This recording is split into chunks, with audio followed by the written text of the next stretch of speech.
The Holy Gospel according to Matthew, the 17th chapter. Glory to you, Lord. 6 days later, Jesus took Peter, James, and John, his brother, and brought them to the top of a very high mountain. He was transformed in front of them. His face shone like the sun, and his clothes became white as light. Moses and Elijah appeared to them, talking with Jesus. Peter reacted to all of this by saying to Jesus, "Lord, it's good that we're here. If you want, I'll make 3 shrines, one for you, one for Moses, and one for Elijah." While he was still speaking, look, a bright cloud overshadowed them. A voice from the cloud said, "This is my son, whom I dearly love. I'm very pleased with him. Listen to him." Hearing this, the disciples fell on their faces, filled with awe. But Jesus came and touched them. "Get up," he said. "Don't be afraid." When they looked up, they saw no one except Jesus. As they were coming down the mountain, Jesus commanded them, "Don't tell anybody about the vision until the human one is raised from the dead." The Gospel of the Lord.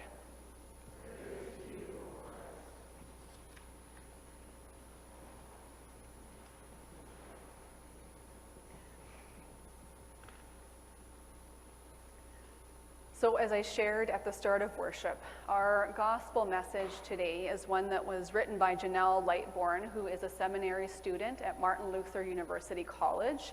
She's currently on her internship at St. Philip's Lutheran Church in Etobicoke. Janelle is originally from the Bahamas and moved to Canada in 2005 for university. Janelle is a Black woman, and she shares in the preamble that she sent with her sermon that since I was 10 years old, I've been aware of and have had experiences of racism. This has made me acutely aware of how racism and white supremacy affect BIPOC, Black, Indigenous, and people of color communities, the structures of our society and our church. I also do my best to lean into the hope that we carry collectively. Hope for a future where we all live in safety and are treated with dignity and respect. I've had the pleasure of knowing Janelle for a few years. She lived in London, that's where she had moved for university, and in my previous congregation, we were part of the ministry area that included London, so I got to know her a bit then. And she also then did a placement at my previous congregation at St. Peter's in Broadhaven last year. And we were just chatting this week as I had reached out to thank her for her message. She reminded me that, well, part of her placement was she also had to preach, and the Sunday that it just happened that she preached at Broadhaven was also Transfiguration Sunday last year. So a different message this time around, but another very fine one. So I invite us to hear her gospel message this morning, and I will try to do it justice, but these are Janelle's words from her experience and her theological reflection. The conversation within the Black community around what kinds of images and adjectives are used to portray and describe people of the African diaspora is ever evolving. And it's been interesting to see it develop. Perhaps this conversation evolves so readily because of the heavy stereotypes that exist, shaping a narrative of Black people as comical, lazy, loud, and thuggish. These images are hard to witness, especially when folks who identify as Black are aware of their own diversities and complexities. There's a pressing need to use self-reflective descriptors and write authentic narratives. This need is balanced with the struggle of knowing how to portray Black culture and identity in a way that best captures a full range of emotions and experiences. In part, the work of reshaping this narrative has come in response to the overwhelming amounts of negative images of Black people in the media, especially images of Black men who were victims of police brutality. And so to counter the negative and fill out the narrative, images of victims in a graduation cap and gown, or pictures of them smiling and laughing while holding their children are widely shared and promoted. Recall the picture of George Floyd, who was murdered by police in 2020. A picture of him holding up a Bible with his Bible study group, shared in answer to the videos and photos of him on the ground, struggling to breathe. This year, there has been an influx of pictures of Reverend Martin Luther King Jr. and his wife and co-laborer, Coretta Scott King, not on the front lines of marches with stoic expressions, but on the beach, lounging by the pool, laughing together and relaxing. A statue in honor of the Kings was unveiled in Boston in January, and the creator, Hank Willis Thomas, drew inspiration for the statue from a photograph that was taken of the couple after Reverend King won the Nobel Peace Prize in 1964. In the photo, both of Reverend King's arms are wrapped around Mrs. King in a tight hug. She has her eyes closed, and both are smiling widely, looking proud and joyful, almost playful. Aptly, the statue is called the Embrace. It seems that this statue, the Embrace, and the photograph that inspired it are a part of this evolving conversation. There are more and more voices inviting others to see all the different parts of a Black person's experience, the joy and the hardships, and regardless of the image, to see that person as a beloved human being deserving of dignity and respect. The art piece has received mixed reviews, but the artist made his point clear. In his own words, the statue is about the capacity for each of us to be enveloped in love. At the Transfiguration, God gives the disciples in the Matthean church a fuller vision of who Jesus is. We don't have any definite answers on the purpose of this event or this text, but there are many explanations that help us make sense of this story.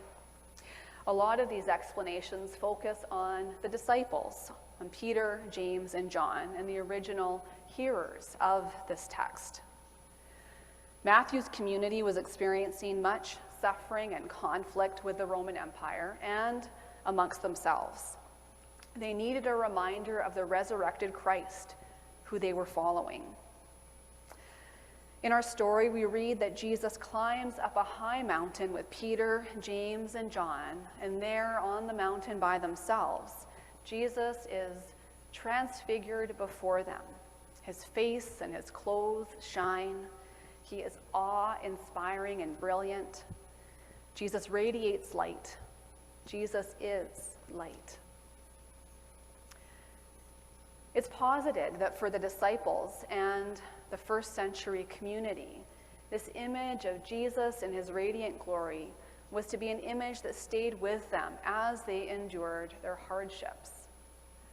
The words, "This is my son, the beloved, listen to him," affirmed their belief in Jesus as the Messiah and recommitted them to a life of obedience to Jesus.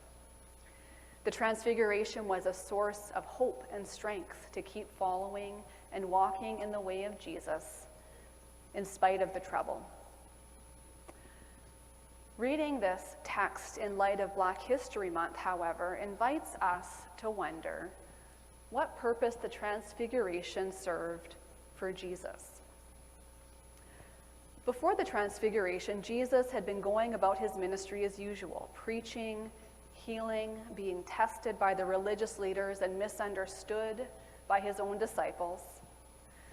Matthew 16:21 tells us that Jesus began to show his disciples another part of his experience and share a bit more about what his road ahead was going to look like. He was going to Jerusalem. He would suffer at the hands of the elders and chief priests and scribes. He would be killed and raised back to life. Even though Peter gets his confession right that Jesus is the Messiah, he still doesn't fully understand what his confession means for Jesus. Jesus' experience, what he knew about himself and his journey, that goes unheard and is denied. Perhaps Jesus himself needed a space where all the different parts of his identity and his experience could be fully seen and acknowledged. A space where he was reminded that he was beloved, and the Transfiguration offered him that. Up until this point, the disciples and his community had known him as a teacher, a healer, and even a prophet. To be sure, each of these is a role that Jesus fills, but none alone captures his full identity. On the mountaintop, every part of Jesus' identity was on display in front of God, his holy parent, who knew him through and through, and on display in front of his most trusted disciples. Perhaps the words of affirmation spoken by God, "This is my Son, the beloved, in whom I am well pleased," were Jesus' own much needed source of strength and hope. And after a short moment of glory and radiance, the world went back to what it was. No prophets of old, no audible divine voice, no light emanating from Jesus' face. The world had gone back to what it was, but the disciples cannot return to their same old image of Jesus. They have been changed into a community that would be able to hold on to Jesus' radiance and his glory, even as they walked the long road to Jerusalem. As they descended the mountain, they carried the seeds of a community that would be able to see that this radiance was also a part of who Jesus was. And even as the glory faded, see that Jesus was still glorious and still beloved, regardless of his suffering, his circumstances, or what he looked like. Glorious on the mountain and in the valley. Glorious as he begged for a different path on his knees in the Garden of Gethsemane. Glorious as he suffered on the cross. Glorious as he laid in the tomb. Glorious in the garden as the risen Christ. Let's imagine how Jesus felt even for the short while that he was on that mountain. Did he have a sense of safety and wholeness? Vulnerability? Was he relieved? Understood? We can't say what Jesus' exact experience was, but we know that these kinds of safe spaces are what we all long for and deserve. We all want to be in relationships and communities where no part of us needs to be hidden, where we can be fully known and still counted as glorious and beloved. For many Indigenous people, Black folks, and people of color, BIPOC is the short form of saying that, these kinds of spaces are few and far between.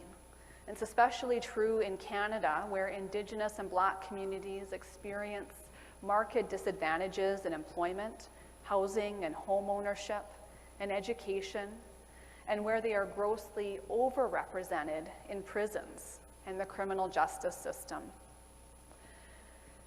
The response to this kind of environment is to split and hide away parts of the self, not because of a lack of confidence, fortitude, or self-understanding.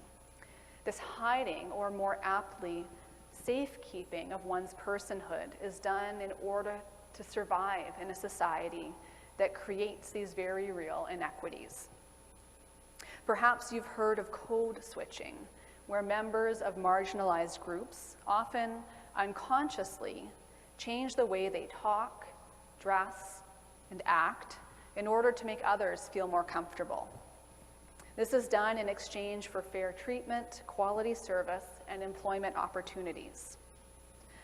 Scholar and civil rights activist W.E.B. Du Bois describes code switching as a peculiar sensation, this double consciousness, this sense of always looking at oneself through the eyes of others.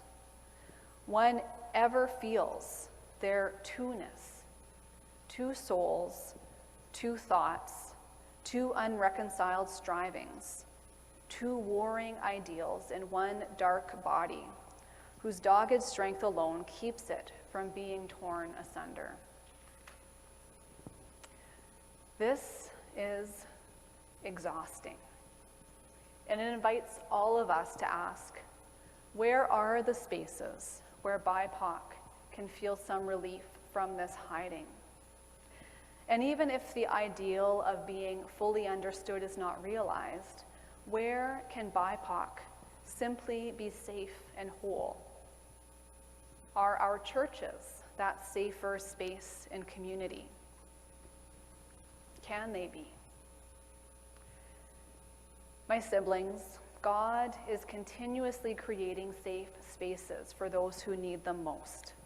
These are spaces where each person's voice is valued, where folks apologize and are held accountable when wrongs inevitably occur, where we're all allowed to be ordinary and messy and still be treated as beloved.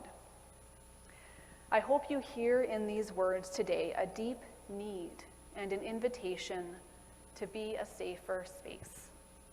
May we be or become communities where folks who are on the margins can turn their code switchers off for just a little while.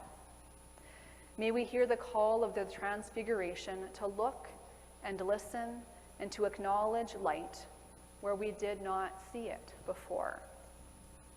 May we truly see each other and name each other glorious and beloved as we continue to walk with God on the long road of wholeness and liberation. Amen.